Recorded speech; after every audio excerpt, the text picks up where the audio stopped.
slate.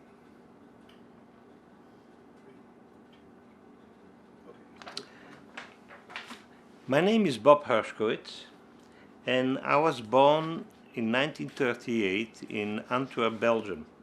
That was really the wrong time and the wrong place to be born a little Jewish boy, because less than 2 years later, the Germans invaded Belgium.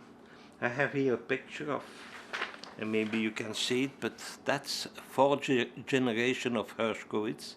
That's my father holding me in my arm. That's taken in 1939 in the countryside of Antwerp. I have my father, my grandfather, and my great-grandfather, who was called Reb Herschel. He was kind of a very Orthodox Jew. He never even talked to my mother because he wouldn't talk to a woman.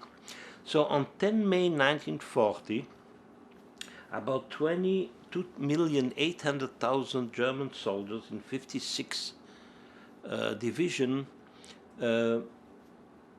attacked on a front of 200 miles. They attacked France on the south, Belgium in the middle, and Holland in the north. Needless to say, besides France, who had a standing army of quite some volume, Belgium was a neutral country, did not expect the Germans to attack, and had only about an army of 600,000. I think there are 24 airplanes who were shot or destroyed on the ground the first day. They didn't even have enough machine gun after what had happened in World War I. The Dutch, they had even a smaller army, very ill equipped and not very well trained. So the Dutch, I think, survived 4 days, yeah, exactly 4 days, and then just before the bombardment of Rotterdam, they surrendered. The Belgian army on its side fought for 18 days, what they call the 18-day campaign. They fought quite a lot because they lost something as 18,000 soldiers. You know, think about it, that's about 1,000 casualties a day for a small country and who was at that time only between 8 to 9 million population, 8 to 9 million, who is about the population of Los Angeles. So on the 10th May of 1940, my parents decided to leave. My father had been working for the Red Cross as a translator, interviewing or interrogating some of the German immigrants or immigrants who had come, Jewish immigrants out of Germany and passed through the Antwerp to go to the United States or South America, Central America, wherever they could go, a lot to Canada, and where they had visa. And the Belgian authorities will ask them questions and things like that. And what he learned and what he was following in the paper, he knew that it will be kind of unhealthy to stay in Belgium as a large Jewish family. Belgium at that time, Antwerp had the biggest kehillah of Jews in Belgium. Quite rich people, all working, upper middle class, I would say, all working in the diamond business. There must have been about 28,000 Jews, big synagogues and so on. The holidays were, or would I say, the whole city knew that it was a Jewish holiday because everybody walked all dressed up. All mostly Orthodox. Reformed and conservatives didn't exist at that time. I don't think that it even exists now in Antwerp. So anyway. So the 10th May, he decided to take off. Because during World War II, when he was only about 6 years old, his parents had crossed Belgium and take refuge in England. And my father went to school in England, and it was always strange because when I heard him count, it was always in English. It's only when I came to the United States that I found out that he spoke with one of the most defined British accent, you know, made him sound kind of a little bit uppity. So anyway, he decided he wanted to go to England again, and that would have been a good move. But when we arrived at the port of the Pan, it was already too late. There was no ship to cross us, the ferry didn't go, and the Germans at that time were already next to the city of Antwerp. I don't know if you could hear the cannon, but it was a panic. Everybody was crossing into the border. I have here an interesting picture, the border crossing in France, and when you watch, you see thousands of people trying to cross the border with bicycles. That's all they had. There was no fuel for car, there was no car. My parents managed to go in a truck from the French army and crossed the border like that. The officer who watched them asked them for their papers, but then kind of gave up and opened the border.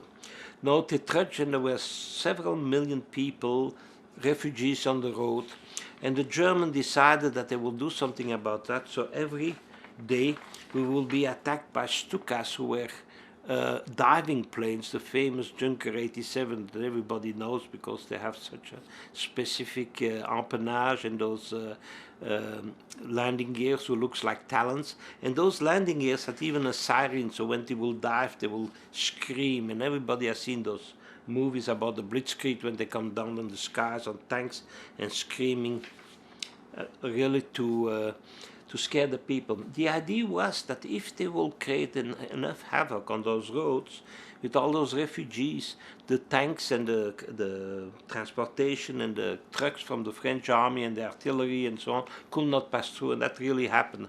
It was one big parking lot in all those roads going into France.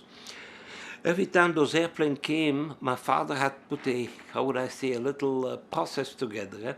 He will throw me in the ditch along the road. You know, the French roads have those trees along, and between the trees and the road and the macadam there is a ditch. He will throw me in the ditch, my mother on top of me, and he will lay on top of my mother to protect us from the machine gun. To protect himself, he used a big suitcase that he put on his head. It never occurred to him that a 20mm round will have gone through the cardboard box, you know, and kill us all three with only one shot. But we were lucky. All I remember was the noise of the firing, the noise of the bombs, the screaming of the airplanes. Was I afraid? I was too young, because remember, at that time I was 2 years old, and my parents schlepped me everywhere, carried me, because my little legs at that time could not take it. So anyway, it took us several months to go from one city to the other, always to the south. And the interesting thing is that I have a map, quite a big map, but it's in bad shape, so I copied that one, of our road, and we went all the way down. And my father kept a diary the whole time he was on the road. He was quite a writer. My father was a Renaissance man. He could play any instrument music without having ever taken one lesson. He could solve crossword puzzles in 4 different languages with a pen. He never used a pencil, and wrote poetry, and later became quite a renowned amateur oil painter in Belgium, and won even a prize. So anyway, he was quite a remarkable man. One thing is, he was a survivor. We found that very early, because at one moment we were arrested. So that must have been August 1940. Why in August? Because on the 18th of June 1940 the French army collapsed. We all know about that story and so on, the Maginot Line and all the 3,000 airplanes still in Béziers in the south of France. The French fought very hard. That's kind of a myth that they all raised their arms. The problem was they had the most inane generals in the history of military power. They were most stupid, and they thought most of them were thinking that they were still fighting the World War I, and that the bayonet was the best weapon in the world. Their commander-in-chief at that time was a man named Pétain, Marshal Pétain. And Marshal Pétain was, excuse me the expression, was a doddering idiot. He was named the how will you say, the winner of the Battle of Verdun, for the only reason that the French lost 500,000 people less than the German at that useless battle for some old fort built in the 17th or 18th century. Anyway, he decided, or he was chosen by the French Parliament, the Congress or the Senate, whatever it was, to become the leader of the French and to sign with the German a armistice, who means, you know, letting down the weapons. That was the 18th June 1940, and here's a picture where he met Montoire, who is at the border of Spain, Adolf Hitler. He's in full uniform, and he shook his hand. And what the decision was made there, that the German army will stop at a certain point, crisscrossing France from east to west. The north will be under German governorship, and under in the southern part, what called the unoccupied zone will be in the hands under the, how would I say, under the government of the fascist republic, who was French, what's been called Vichy France since then, because they had their headquarters in the little spa of Vichy. So France was divided in two, and I don't have a map of, or had somewhere a map, I lost it, how France was divided. But when you see here at the map, it went just about under the Nazi flag and then followed the coast. The coast remained under German military occupation because they were afraid of their plans to cross the Channel and the Bay of Biscay and then try to invade England. That we know, thank God, that it never happened. So we followed the coast all the way down through Normandy, the Gironde, the Poitiers, Mérignac, and finished in the south of France, somewhere in the south west of France along the Pyrenees.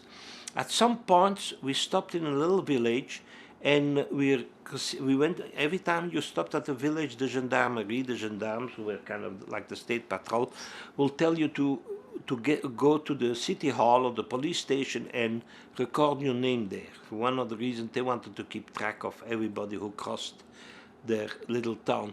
And there we will receive a little piece of paper telling us that we couldn't stand more or stay more than 24 hours in that city. And I still have some of those papers because, for a strange reason, my parents, who had been married in 1937 and were very much in love, my father was a blonde, blue-eyed, very handsome man, and he had been a gymnast, even a champion gymnast, and he was called the Golden Max. And my mother was a very tiny, very, how would I say, very thin, black-haired and black-eyed. And they were very much deeply in love till the last day of their lives and so on. And they were married like 51 years. The strange thing is that my mother fell in love with my father before he ever noticed her, and every time she had to tell him that all over and over again. But when I say he was a survivor, we were arrested at some point in time by one in the village, and once we went to the gendarmerie, the policeman told us, "You're under arrest." My dad said, "Why are we? We didn't do anything." He said, "You're Jews." And I said, "What's the big deal, you know?" Say, "I have to arrest the Jews." I said, "What do you mean you have to arrest the Jews?" And the guy said, "Look, we just received the paper. Laws have been passed," and that was August 1940, that the Vichy government, the first law they ever passed was called la loi sur la, how was it called? La loi sur le traitement des Juifs. That means how to, a special law how to treat Jews in France. It was very strange because the Germans started to hunt and to persecute the Jews in France only in June 1942. And we are talking 2 years before the Vichy government wanted to prove to the Nazis that they were even better than them, and they will start to persecute the Jews. They did it in a kind of mild way, but a few years, at the end of 1942, there were like 230 concentration camps in the occupied zones. They were not dead camps, they were mostly work camps, and I will talk a little bit more about that. Anyway, my parents were sitting there in the police station, and the police sergeant, whoever he was, had no idea what to do, and had some with us and told us, and I think he gave us even food and some coffee or whatever. And at some moment my father went to the bathroom and came back, and he said to the sergeant that I had to have my diapers changed. I was only 2 years, I presume. I was still, using diapers. So what he had discovered coming out, that there was a long hallway between the main station, the entry, and the back. And he had looked to the back and saw that there was a field. There was no door, no gate, no nothing. So my mother followed me with a suitcase to change my diapers. I don't know if they ever changed my diapers, but they went straight through the back door and ran through the fields. And when you read this diary, it's very interesting. They use all kind of different ways, cars from farmers who were going to the market, even some soldiers who were trying to get home, all kind of things. At some point even, and that is the strange thing, they got a ride from a German Wehrmacht truck. And we sat at the back and so on, and I was very excited, and my big my big problem was, or my big, what I say, chagrin was that I couldn't sit in the cab, but my parents were afraid that, even at the time I talked a lot, that I will tell them too much, you know. So I sat with my mother in my back, at the back, and my father in the front, speaking German to the Wehrmacht guy, who was, by the way, a Luftwaffe guy, I learned there. But anyway, so at the end, and now it's very strange, a lot of things happened, needless to say, but at the end or the beginning of 1942, we found ourselves in Marseille. Marseille is a port in the south of France, like most of you know, called La Cité Phocéenne, because it was built for the first time by the Phoenicians in, I don't know, a long time before AD. And it was a beautiful city, still is, with a big mountain and a lot of mountains around, and the blue Mediterranean. And there my parents lived really off society. There were Jewish charities who gave money to refugees, and they were trying to go to Mexico. I don't know why exactly Mexico, but I remember that my mother will put me on bed every night, and we will sing a little ditty about going to Mexico with a big sombrero or something like that. And I was very excited. I really thought one day I will sit, you know, under the sun with the sombrero. I didn't know about tequila, but I'm sure that will have come in my plans. Anyway, I don't know what happened. We never made it, but my father's two sisters managed to get on board the ship, landed in Casablanca, and finished the same year in the United States. And that's my American family. I'm still in contact with them. And my his younger sister is the oldest in the family, and will turn in a few months 98 years old. Anyway, we were stuck there in Marseille. It's a beautiful place, and I have pictures of me here in Marseille, as you see, a very dapper young man with my suit. I don't know why I don't wear pants. I always ask my mother. She said, well, that was the fashion for little boys. When I show that picture, I always hear giggling in my audience. And here is a picture of me and my cousin Freddy, who still lives in Belgium, also called Herschkowitz. And you see, there we were like little boys, like a happy family on the beach. We used to go every day on the beach, nobody was working. I don't know what my hands does in the pants, but you know, I was only 4 years at that age. So one of the strange things happens that we lived on a little square called Place des Vosges. We had a little apartment, and I have pictures of it. It looks miserable. And on the door, on the wall, is a big sign in Flemish that my father had done, and it says, "Tomorrow will be better." And we lived over a cafe, and the lady in the cafe was called, Fifi, I believe, or something like that. Always tried to kind of have my dad stop by her and have a glass of white wine, and he wasn't such a drinker, and my mother was very jealous, so even after the war they talked about that. Every day at 11 o'clock I will put a black beret on my head and stand along the street. What happened at 11 o'clock, the French Nazis, called the Milice Française, the militia, will walk down the street with a little band and drums and no pipes, but horns and whatever music they will play, and they will come down. They had a black shirt, a dark blue shirt, a red tie, and they wore a black beret and a little carbine. And I will stand along the street and salute them with my black beret. My how would I say, my ambition at that time was to become a militian. My father tried to convince me, number one, I was only 4 years old, I had to wait. Number two, being a Jewish, my career in a German militia or pro-German militia would not have gone very far. And so we lived there happily till 1942 in November, when Operation Torch started. That was the invasion of North Africa by the British and the Americans. The Germans decided to occupy the unoccupied part of France. In Toulon, the French fleet sabotaged, you know, and sank all their battleships so they won't fall in the hand of the Germans. And the Germans occupied all of south of France. We knew that will cause some problems. The strange thing is, my father had sold my mother's engagement ring, and because it was a diamond, it was worth a lot. They were living off that. And with that money, he bought false papers. So we became Christians from one day to the other, Catholics to be certain.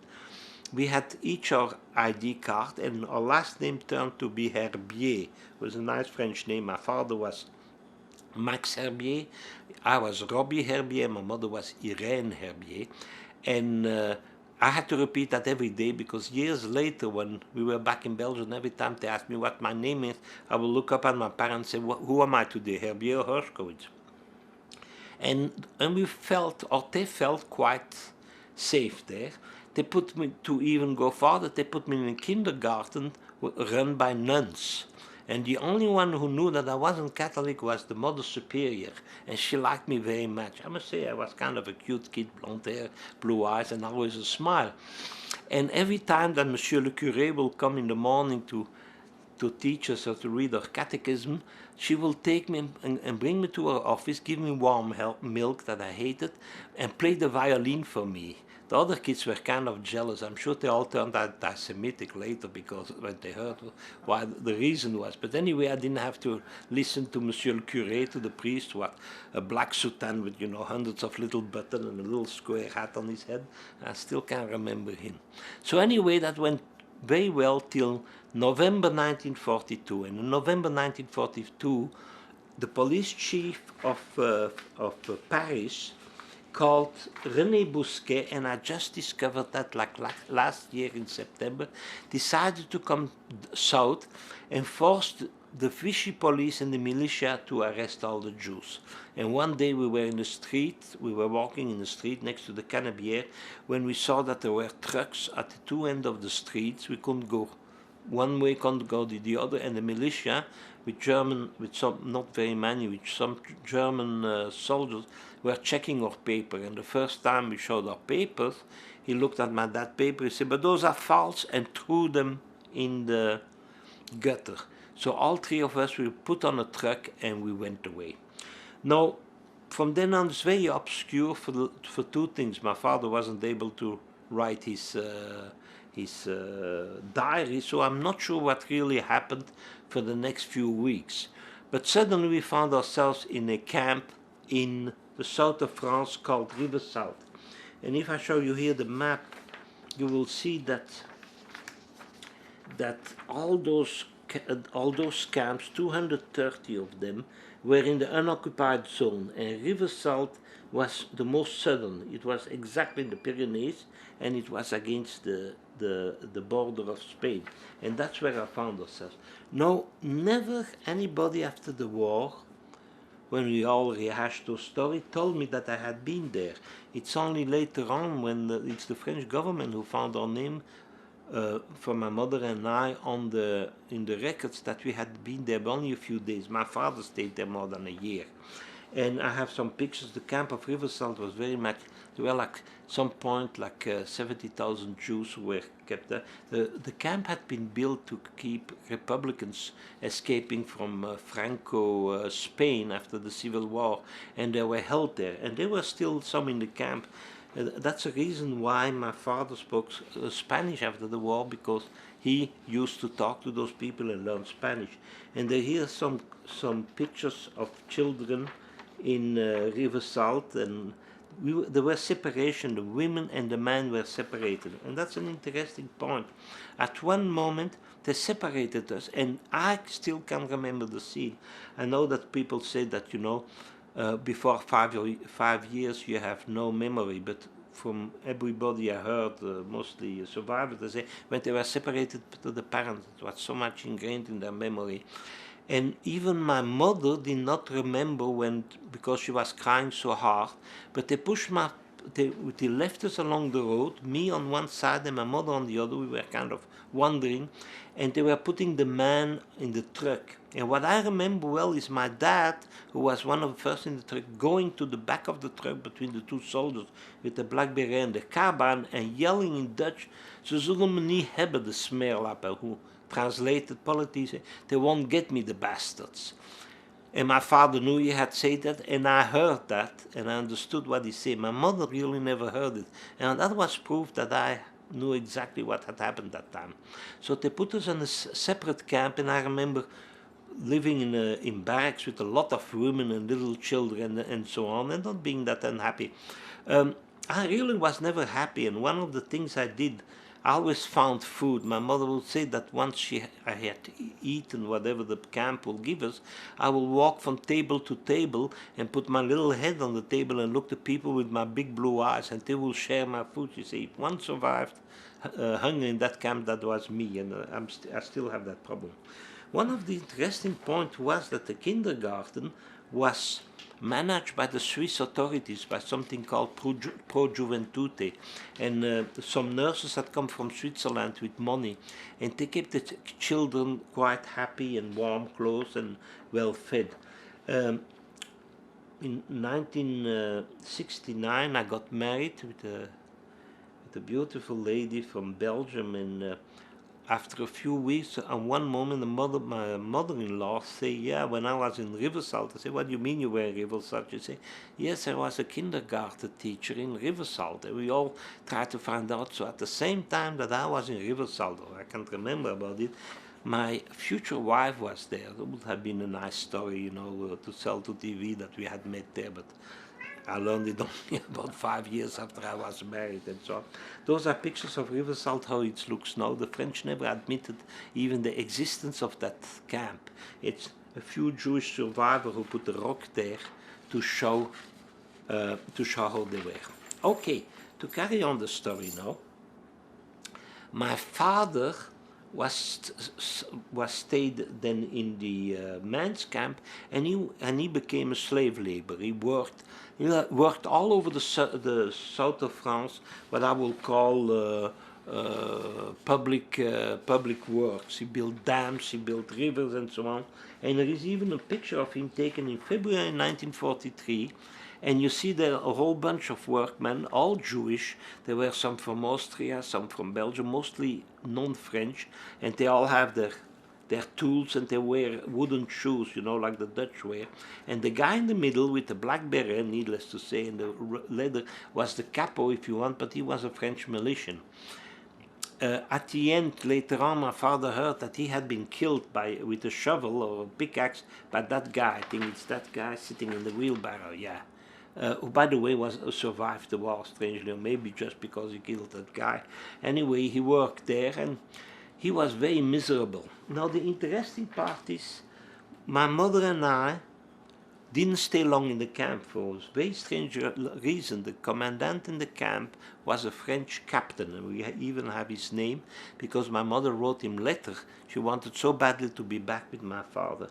She went to a medical visit, and what did they discover? That my mother was pregnant. Now think about it. It's 1942. Everybody is looking to kill the Jews, and my parents decide, because they always said that it was an accident, they had planned that. They thought they would survive and, have another son and something like that. And my mother was pregnant. Now the French authority had absolutely no idea what to do. There was not enough facilities in the camp to take care, of a little baby and so on. So they had come with that idea. From those 230 camps, some were little villages in the mountain, what they call domicile forcé, and you can call that house arrest. They will put a few Jewish family somewhere in a little village without communication, without nothing, put some wire fence around with barbed wire, and keep a few gendarmes, and let them rot there or wait till whatever. So they decided to do the same with us. And they found a little village called Gras, dans l'Ardèche. It's not Gras where the perfume comes, it's Gras, plain. It had 6 houses, I believe, and it was 25 kilometers from a place called Bourg-Saint-Andéol that I went later to visit. There was no electricity, there was no running water, there was nothing, but the people there lived so simply. All they were raising was almonds and goats and sheep, and they ate very well because they didn't give anything to the Germans. So we spent there more than a year, like 2 years, and I have even a picture like that of there where my mother, we lived in that little stone hut, and the owner of that hut was a Monsieur Maurice, and he was a little bit, I will say, mentally challenged because he had the only horses in the village, and he will loan them or rent them to the farmers, for plowing their field or whatever. So he had 3 horses. This horse was called Bijou, and he tried to have me on top of the horse. I don't look very comfortable, and I've never been comfortable around horses since then. He was retarded, I can say, because one of the horses had hit him on the head. But he was the nicest man in the world. He really adopted me, and I went with him everywhere, and he took care of us. Now, the whole thing is that the French authorities, I don't know how we were fed or something like that, but I'm going to tell you a very strange story. And how did I find that out? Once a month, my parents could exchange a postcard, or it was about the size of a postcard, and my mother will keep those all through the war. And to show you, for instance, that's a good example. Can you see that? Good example. That's the one side and that's the other. The first side is written in French, because the French authority, before they send the card or send it to my dad, will read it, and she will say that how much she loved me and how loyal and all that kind. Really doesn't say over there. So they will give up, and on the other side she will write in Dutch. And in the first page she always talked about me, how nice I was, and the second page she will say exactly, what the real news, that she had received the letter from Belgium and things like that. And my father will write too, how hungry he was, how lonely he was, how much he loved. Those are beautiful love letters. Now, one of the 2 interesting facts come over. At one moment, my father writes a letter that it's my birthday, so we are 1943, around March. He say, what do I do the whole day? There is no school, nothing. And my mother say, she's not sure. She was then very much pregnant, because 43, my brother was born in April, so we're talking March. So she was like 8 months pregnant, very sick. I remember she was miserable, not taking very well care of me. She said, he leaves every morning with an empty wine bottle and comes at night and brings me food. She said, I don't ask. Well, it came out after the war, if you want to, at the end, that I had a job. There was a little girl living in the village, and her name was Albert Martin. There is a picture of Albert Martin. I'm a little bit taller, but she was a year older, so I was at the time 5 years and she was 6 years old. And what we did, we will go in the morning and go to some farmer, always the same, and take their goats into the mountains. And the farmers will give you some cheese, some fresh bread that they bake themselves, and the wine bottle was for us to drink. We will milk the goats. Can you imagine 5-year-old milking goats? I won't do it anymore. I don't even know how to do it. But anyway, when we came back at night, and by the way, it was the 2 dogs who did all the job. All we did was laying around and play and the whole day and giggle a lot. When we came down the mountains, we will go back to the farmer, and the farm wife will have prepared a marvelous dinner, how they did there, marvelous for us. And then what remained, she will put in an old aluminum pot who had holes, but we had put screws on the holes, so it was watertight, and I will bring that to my mother. So I was 5 years, had a job, and fed my mother and kept her alive. And that happened quite a long time. At one moment, the Swiss authorities gave us some canned milk for my brother, and he survived because on April, how am I doing it? On April 7, 1943, my brother was born in Aubenas, Ardèche, in a German military hospital. It was a hospital where they sent heavily injured Wehrmacht and SS from the what they call the Ostfront, from the east, and from the Russian front, and mostly frostbite, lost his arm. And every time a guy died, one of the Germans died, my mother had to stand in the window and stand at attention, and they will bury the guy and then put on top of his tomb a helmet, a cross, and some flowers, and a guy will play with the harmonica, I don't know what, dirge. They will take a picture for the family, and when the picture was taken, they will take the cross away, the helmet, and the flowers. There was always the same flower. It wasn't plastic at that time, but anyway, that will be used every day. What they didn't know, that all those women, and there were a lot of women in that hospital because it used to be a maternity, were kind of giggling every time they buried the German soldiers. But that's the story. You know, my brother was born so the 1943 in April, and I have to tell you one thing. We discovered those pictures taken, and what you see here, like his daughter believed, it's not a garbage can, it's a pram. Monsieur Maurice and I had found that on a junkyard, and he had made wooden wheel, and that's how we schlepped my brother around. Now, on the back of that picture is something written who is awful, and it's written with the hand writing of my mother, and it says, literally, he's not as dumb as he looks, it's the camera who's bad. Because my brother was the ugliest baby ever born. Thank God it changed. He's a marvelous kid, a marvelous brother. He's still in Belgium with his two children. But he was ugly. Not only that, he had two eyes from different color, one brown and one blue, that he still has. The doctor who brought him to the world, who was a German officer, when my mother asked him, "How is my baby?" he said very brutally, "I think maybe he'll turn okay." in how would I say, in view or in beauty later on. And like you see on the picture, he was kind of an ugly baby. That hurt him very much when I discovered that picture to read the back. Needless to say, I couldn't miss to send that to him, and he didn't speak to me for the next 6 months, like it was my fault anyway. But you see me with my black beret and my tie, still wanted to join. The tie is red because I still wanted to join the militia.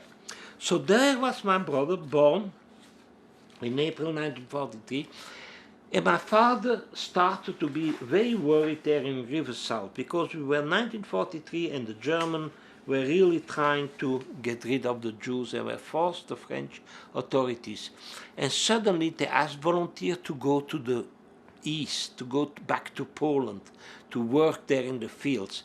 My father didn't trust that. And why didn't trust that? The way that they pushed the people in the train out of those famous Refugee, Gurs and Rivesaltes were the main camps. Like I said, there were 230. Gurs was completely emptied, and there they sent everybody, not even volunteers. In Rivesaltes they asked for volunteers. My father was there with his younger brother, Philippe. Philippe was few years younger, and when he left Belgium with my parents, my grandfather told my father, "Okay, you're the oldest brother. You pay attention. You protect him, and you look after him." They had a big discussion. My father wanted to. Where do I have the pictures of?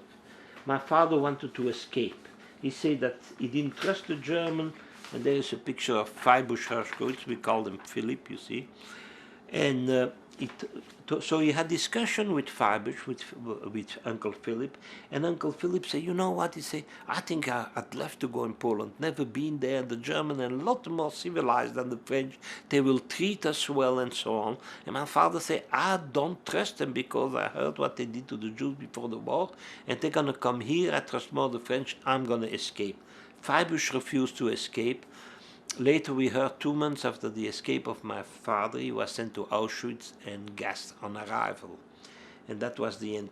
Till the end of his life, my grandfather was always kind of upset with my father to have let him go. There was nothing that my father could have done because he was a stubborn man, I presume.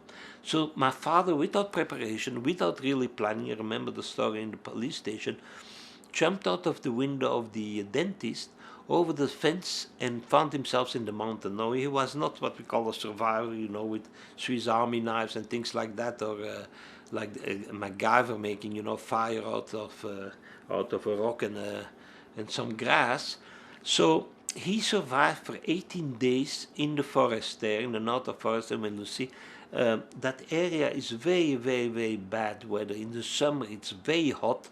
In the camp they had problems with fleas and lice and cockroaches and things like that, and in the winter they froze to death because the wind from the Pyrenees will come down the valley and blow it. When I was there, it was in the middle of the September, and it was awful. It was so dry. Every time you move, the dust will raise and stay in the air.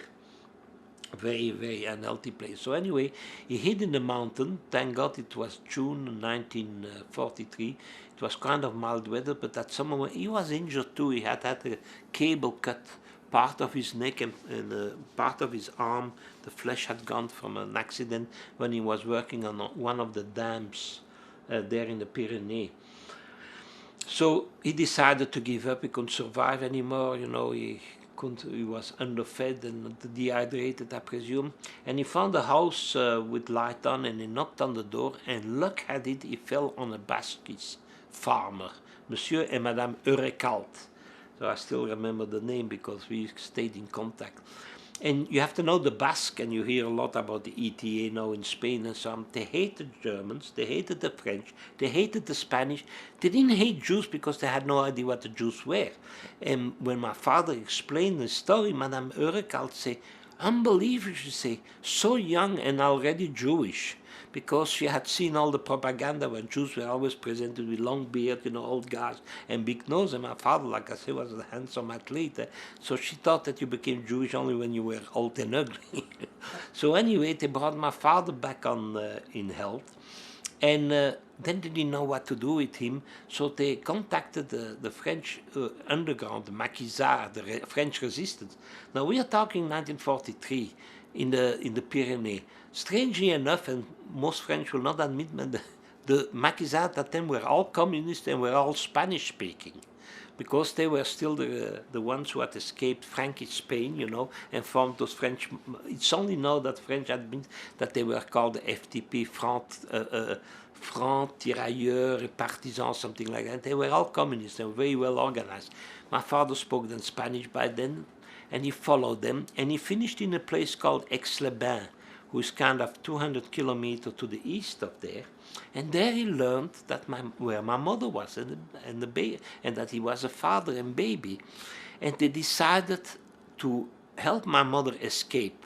We don't know exactly what happened, but the four gendarmes, we had four gendarmes who every day with the bicycle came to see how we were doing. They really didn't guard us day and night like they should have, but they came from Bourg-Saint-Andéol, was still 25 kilometers along the mountain roads, you know, came to see us, salute us, and will turn back. And suddenly they didn't show up.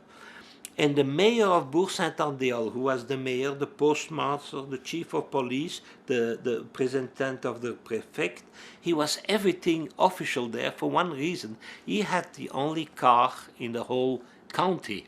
So that made him also the cab driver, by the way, because he will rent out his cab. So the story goes that he told my mother that he had been contacted, that the gendarmes will leave us alone for a few days and that we have to escape, so that he will come and pick us up with his car and bring us to Bourg-Saint-Andéol, where we will take the bus to bring us to Aix-les-Bains, to some other place.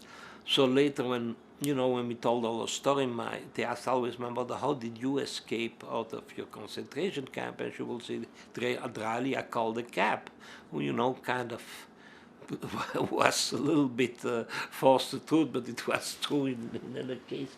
So we found ourselves in Aix-les-Bains with my father together. There is a side story by that the chief of the intelligence service there in Aix-les-Bains was really the cousin of my mother. But we learned that only after the war. It was one of the strange coincidences. Now we were in Aix-les-Bains. Now imagine my father is injured. He's okay again, but still kind of he had lost part of his teeth. My mother had been pregnant. She was underfed. Then we was my little brother. I was the only healthy in the whole family. And they decided to send us over the border. If you look at the map, it's still quite a distance. Send us over the border from Gras to Aix-les-Bains and then into Switzerland. Now, needless to say, we had no papers to go into Switzerland, no visa, no absolutely nothing. But they will try, because at that time they had passeurs. Those were people from the underground who would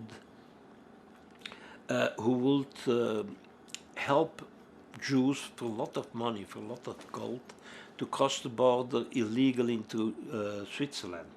It was a risk to take, because from the 250,000 Jews who tried to get into Switzerland during the war, only 25,000, so 10% were allowed in. The other ones were turned over at the border and usually shot the same day or whatever, sent to a concentration camp.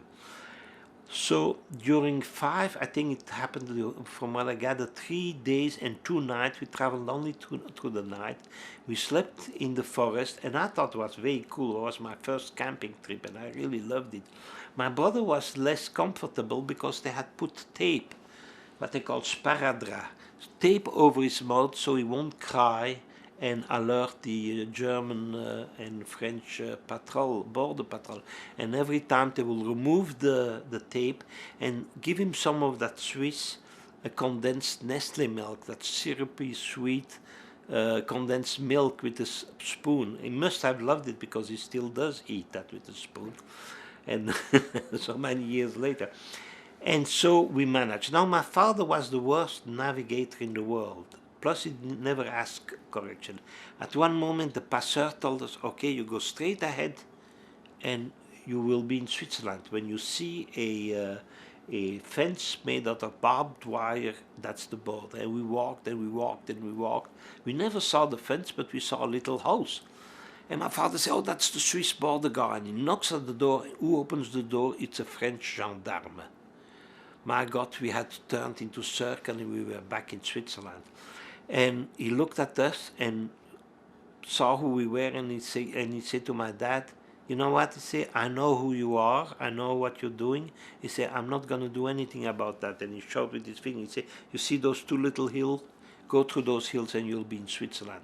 So we went there and we found ourselves in front of barbed wire. And on the other side, there was a group of Swiss soldiers, and they were nice enough to lift the wire. We went in and we were safe into Switzerland. After the war, we tried to find who that gendarme was. We were never able to find him. But anyway, we were arrested with those soldiers in the bayonet and the green uniform and the big helmet, who brought us to a little station. And there was a captain there, a Swiss captain. And the soldiers were playing with me. They learned me some tricks with matchbooks. I remember matchboxes that I still know how to do it. But strangely enough, while they were doing that, they were interrogating my parents. Heck, we were illegal aliens, if you want. And they took our pictures, mugshots. The strange thing is, we didn't know all that, you know, about the picture and so on. So we had crossed the Alps, and that's a picture about the place where we didn't go all over the mountain, but whatever. We went to a place called Col de la Fossée. After the war, I did that back with the car, and my car heated up at Col de la Fossée. I had to wait for a farmer to come up and give me a push because my radiator had burned out. So it was quite high. It was like 4,500 feet. I can't remember much about that, only that I had a lot of fun. So we came in Switzerland, and the first idea was the Swiss border guard. They will send us back. But they saw the baby and so on. Suddenly my mother had an idea. She had always the good ideas. She said, she has family in Switzerland. We're going to try to reach him. And the guy was nice enough to try to call. With that time, you know, the telephone was not as sophisticated enough.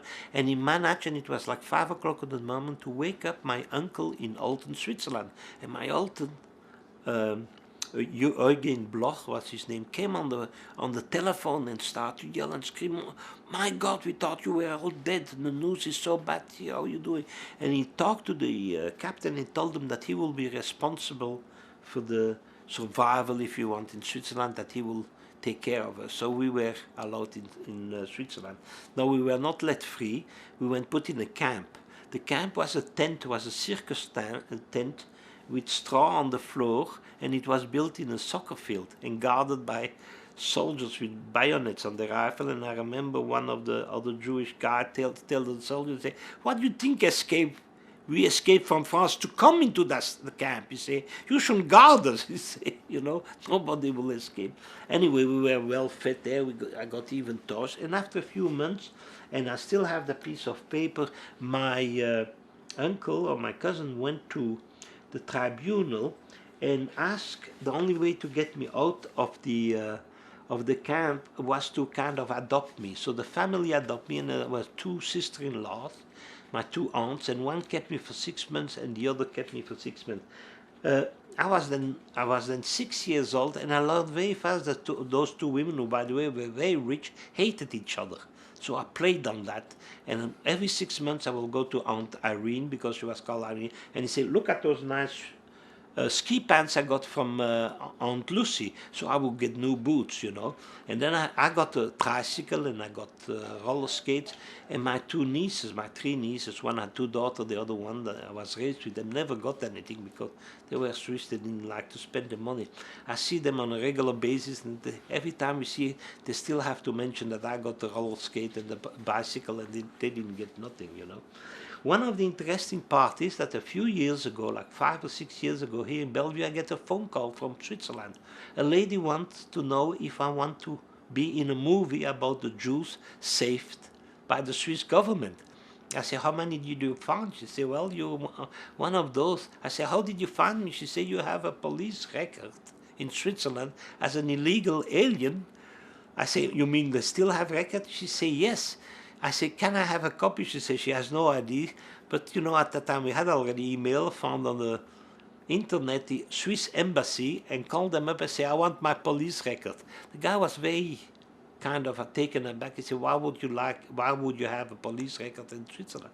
So I explained to him, and less than a week later he called back. He said that the Swiss government will make copies of my records and sent to me for free. I didn't have to pay it, and I got a FedEx package, and I still have it. We each have about an inch and a half, and those are mug shots.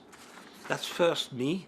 We don't have numbers. They didn't have a number, but that's my mug shot taken September 18, 1943, the day we came into Switzerland, and those are my parents. You see, that's the one of my father, so you see very light blue eyes, blonde hair, and my mother looks like one of those, I can't remember the name, Swiss, French actress with the dark hair and dark eyes.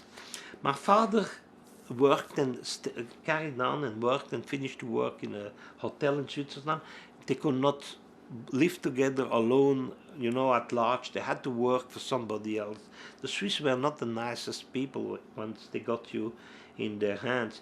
And my mother was forced to become the maid of a Pfarrer, who is a minister, a Calvinistic man who had a wife and two kids, but he was such a nice guy, she never lifted a finger, and really was received in his family like being a member of the family or like a guest. The end of the war was 15 May or 7 May 15 May 1945. 1 week later, the Swiss government put us forcibly on a train and sent us back to Belgium. As luck has it, I mean, it was kind of interesting, is that we went through Germany with our train, and we were able, and can you imagine a train full of refugees, survived the war, mostly Jewish, with Belgian flags hanging out and French flags and flowers and so on. It was really like a big holiday. They gave us blankets, they gave us food and so on. Going through Germany and see all these destroyed cities and the poor Germans, you know, collecting bricks and standing for long along the way. And there came that train, and needless to say, we were not the most sympathetic people in the world. At some point we even met, they stopped us along the railway tracks, and on the other side was a train full of Americans, but we didn't know that. American GI. And we looked at each other till one of my father, like I said, spoke beautiful English, asked them, he heard, and they say, "Yeah, we are GIs on our way to the front." Or back from the front. It was 1945. So all those French and Belgian Jews jumped out of the train to shake the hands of the GI. The GI never, I think, figured out who they were. But when we returned back to the train, because the driver was chasing us back to our compartment, my father had a carton of Camel cigarette or Lucky Strike, whatever. But I had found something. I had found a GI who gave me a jar, a olive drab jar of peanut butter. Now, I hadn't had any fat or peanut butter ever in my life, so the whole night I sat with my finger and ate peanut butter. I was sick for 2 days, needless to say. There were several doctors in the train, and it took up to 1969 before I ate peanut butter again. One gave me chewing gum, and I loved the chewing gum till my father said, "When are you going to spit it?" And I said, "Spit what?" You know. Nobody had told me that you had to spit the chewing gum, so it's maybe still inside. We came back to Belgium and we were lucky. My grandparents on mother's side were alive, and that's a star. She had to wear that. You see the J, it's a J, like looks like a Hebrew letter. German were cheap instead of having, because Belgium is bilingual, Jood means Jew in Flemish and Juif in French. They put only the J so that could be used for the two for the two languages. What I want to show also, like I say, I have copies of all the papers. My mother collected all the, not only all the letters, but postcards and whatever she could find on the way, and kept those. You see all the correspondence out of France. What's also interesting is in the Swiss, in my Swiss records there, that the Swiss government was keeping track of everything that when we came to Switzerland, my mother and my father had $100 in their pocket. I've never found out where they got it. It must have been the resistance who gave it to them. And it was taken away from the Swiss government. They never gave it back to us. So they still I shouldn't say the bastard, but kind of, still ours $100. How much is interest over 50 years? But one of the interesting thing is that we have pictures of all those, and I have several pictures of my father here working on that barrage where he worked, and here breaking stones because somebody there in the camp had a camera, and he was in different camps, Arles-sur-Tech, Waldeck, those are all different places. And once again, pictures, those are the first pictures of my parents in Switzerland. Now, one of the interesting things is that the University of Washington, a few months ago, had an exhibition of children out of the Spanish Civil War who had made drawings. And I was invited by KCTS,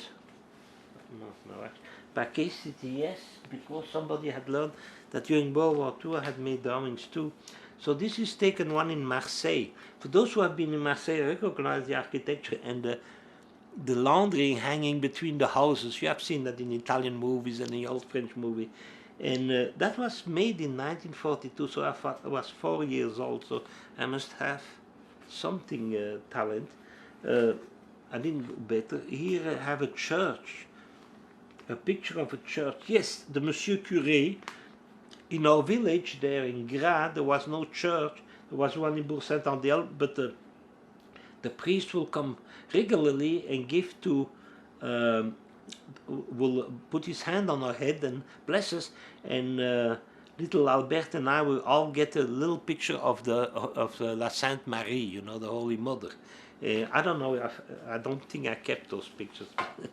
That's kind of say. And I drew a lot, and the problem was I didn't have colors, so many colors. It's when you see that I use color, you see snow and mountains. I was already in Switzerland, and for those who don't recognize that, but that's Zermatt. That's a Mont Cervin, Zermatt, exactly the form. But the ones I designed in France, mostly airplanes, bombing and things like that. And I have a picture even here of a German airplane throwing bombs. I don't remember ever to be on the bombing. I remember being flown over by airplanes, and they really scared me because they were flying so low over the place that we were, and I cried. But it's kind of strange. I showed that once to a child psychologist, and he said, "My God," he said, "look at all those bombing and all those explosions. That kid is perturbed." And there is a picture of, so that must have been when I was 4 years old, and you see the German, you see the Hakenkreuz, the swastika, the airplane. Now as a Boeing engineer, I see that that airplane never could have flown, but when you're 4 years old, a lot is. Interesting part is when you look at 2 years later, the airplane looks a lot better and has a Swiss flag, so I'm already in Switzerland, and the airplane has the rancels of the, I think it's the French Air Force, not the British, the red is outside, so it was kind of interesting. Over 2 years I became kind of a semi-artist. We found ourselves back in Belgium, and do I still have some time? Yeah. Yeah, a few seconds, sure. A few seconds. I came in a, we were sent in a Jewish day school called Tarkamoni, and the interesting part was the first and second grade who were together. had 47 kids. Me and another friend of mine, Guy Teichels, were the only one who had our parents. The 45 other kids were orphans, and the reason was, from all the churches in Europe, in Western Europe, the Belgian church, the Belgian Catholic Church, handled the situation the best. They saved the Belgian children. From the 29,000 Jews who were before the war, only 8,000 came back, but 95% of the children, they were adopted or hidden by priests, by nuns in seminaries all over, because the Cardinal of Belgium had told them, listen, now we're going to show that we are good Christian and we're going to save the children. That's all they could do, but they saved the children. There's famous books for even where they say they won't have our children, written by a historian. So it was strange to be in a class where nobody had parents. I was the only one. One day we went even to the orphanage because we thought we had more fun, and it was the night that they will have pasta and cheese, you know, macaroni and cheese. So we followed the whole kids to the orphanage till a cop came with our parents. I never did that again. So that's my story. Remarkable story. Yeah.